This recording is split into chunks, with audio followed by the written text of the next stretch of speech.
सर्वभारतीय Lalmani cricket रे सुंदरगढ़ दल विजयी हुई फाइनल रे प्रवेश। जिला क्रिकेट संघ पक्षरु सोनपुर गांधी स्टेडियम आयोजित 36तम सर्वभारतीय लालमनी क्रिकेट फेस्ट प्रथम सेमीफाइनल मैच आज सुंदरगढ़ नवजीवन क्रिकेट क्लब और रॉकेट मुंबई दल मध्य अनुष्ठित होता। प्रथम टी20 मैच रे सुंदरगढ़ दल को हराई 7 ओवर 7 विकेट रे विजयी होइथिबा बेले टी10 फॉर्मेट मैच रे मुंबई दल 10 ओवर रे सुंदरगढ़ दल को 89 run target देथिला।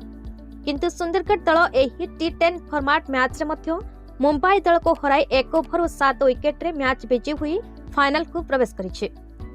आजिर man of the match Sundargarh दलर खेलाड़ी ब्रिजेश शर्मा को अतिथि पुलिस कांस्टेबल एसोसिएशन संघ सभापति दिनेश रंजन मिश्र द्वारा पुरस्कृत करा जायतिला।